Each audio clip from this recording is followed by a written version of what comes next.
Sanibingelela ukhulumayo uMthembu Nyansizwa Mbotheni. Namhlanje lana eMthethweni eMkhalipha Sports Ground. Eceleni kwami nginsizwa. Bathi uMax Makhaya. Qala kithi sinibingelele sikwamukele kwiBanyazile TV2. Asibingelele bonke abantu abasethubeni lokubuka lo mbukiso lona.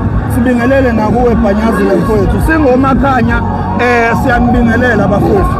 Qala kithi njengoba ungena inkundla lapha udlule stage abalandeli bachwaza mfethu ngabe yini ekwenze wabona kufanele ukuthi ube khona namhlanje la emcimbi kamthandeni njengoba sibone umtaka umthandeni red and right. Into yokuqala abantu into ekumele bayazi ukuthi singomakhanya sabi akukho la sisaba khona ukuphela ukuthi sazi izinga lethu namandla ethu asinoma ikuphi siyala corresponda khona nezinga lethu namandla ethu. Uma ngabe usibona sila emdletsheni ungababazi ukuba khona kwethu babaza izinga lomcimbi. Izinga lomcimbi ilona elubufakazi bokuthi thina sibe khona la.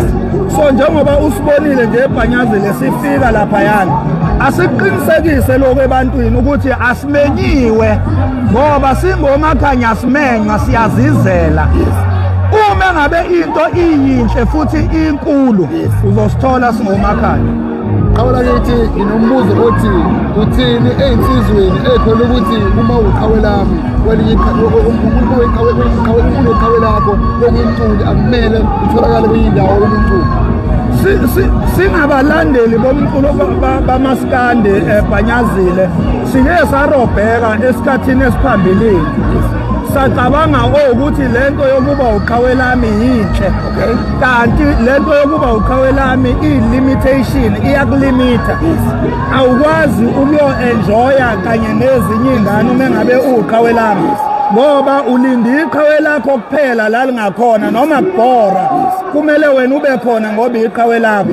So singomakhanya siyabonga ukuthi sikhule ngokwanele ngokomqondo ukuthi sikwazi ukufinyelela ezingeni lokwazi ukuya noma ikuphi la sibona khona ubuhle iqhawe lethu noma kulona iqhawe lethu as long as kuyiciko lomculo wethu.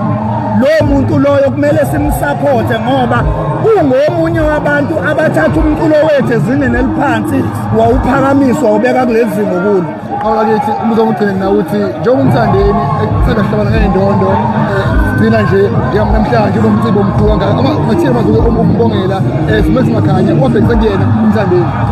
Singomakhanya njengoba ubona nje ngihamba nawo wonke umndeni wami insizwa zakithi omakhanya nazo ezinye laphana sihamba nesecurity sisho ngezwi linye sithi Mthandeni Mthonga okamanqele SK siyakubongela iqhawe lethu siyakubongela mfowethu kukho konke okwenzakalayo siyakubona kuhle selokhu sifikile emdletsheni akukho esikomplena ngako akukho esikhala ngako siyabonga futhi sijabulile kakhulu.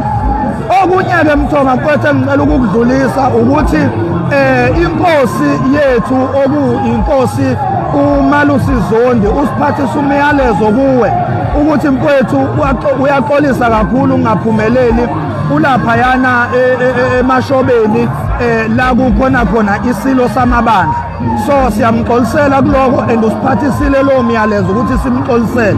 Kodwa nje Banyazile mfowethu sesivala siyambongela kakhulu umthandeni siphinde sibongele nensizwa laphana esencane efikayo endimeni uma fika izolo ngokuhlukanisa unyaka estation esikhulu uKhozi FM.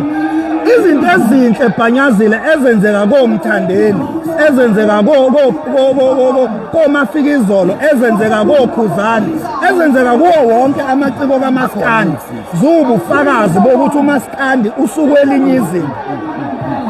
Qala kithi sawusubule wethu uThasaphuthi. Siyabonga kakhulu. Niphile nje uniphathe kahle 2026.